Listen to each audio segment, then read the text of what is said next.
So we've come across a mushroom here in a mixture of woodland. We've got a bit of rowan, we've got a bit of birch, we've got a bit of beech, and this is probably one of the most foraged mushrooms in the UK, if not Europe and the rest of the world. It's a really good gourmet mushroom. It's called a Girolle or Chanterelle. It goes by a couple of different names, and it's this golden mushroom just down here. And what's fantastic from an ID point of view is we can ask 3 questions, and we can get down to this entire edible family really quickly. The ones we ask is, does it have a stem with a cap? You answer yes, and then you say, does it have gills or gill-like ridges? And this one has gill-like ridges, so it doesn't have true gills. True gills are like a piece of paper that comes out of a book and you can flick through them. This one has gill-like ridges and they look more like the folds on a raisin.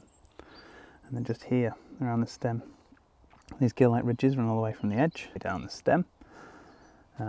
And that's the main thing that distinguishes the Cantharellus family. All of them are gourmet edible. So with just a couple of questions, we can feel really safe picking this fantastic edible mushroom. When we pick it up, it has an initial smell straight off when it comes straight out of the ground like this. It's like slightly apricot, and you can tell if you ever buy these mushrooms, or if you go and forage them, or get the one, how fresh they are, by how much they smell of that apricot. They're really sweet in smell. I use these in loads of different things. I'd use it any recipe that calls for wild mushrooms. I'd use this. I'd use it in stews. I'd fry it. I'd use it in loads of different ways. But also, to get that slight apricot flavour, sometimes I'll just infuse it straight into vodka, add a little bit of sugar, and then have it as like a Girolle or Chanterelle vodka, which is really nice in itself. They can be candied as well, so you can dip it into sugar syrup and candy them.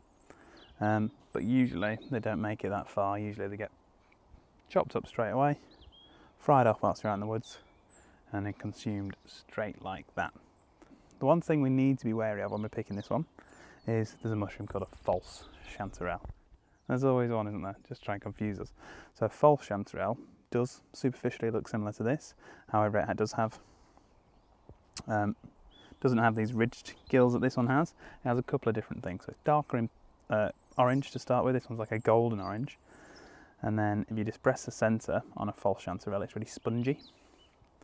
And then one of the easiest ways is to rip it. So if you rip this one open, you can see that it's white throughout the centre there, whereas a false Chanterelle is that yellow, dark yellow colour throughout the centre. When you see the two together, it becomes really obvious which is which. But I'm really glad we found this one just here. A little patch over here. You often find it growing through moss and through the woodland floor. So you're looking for one, that kind of golden one to start with, and that tells you that they're here. And then once you've got it, you can look around. We've got some over here, some over there. And you can actually find, this one does like to grow. It grows year on year on year. Doesn't need to be damaged. The floor doesn't need to be damaged for it to grow. It will just reproduce and reproduce. Like I say, probably one of the most heavily foraged mushrooms in the world. And rightly so, it's unbelievably tasty. That one's a Girolle or Chanterelle.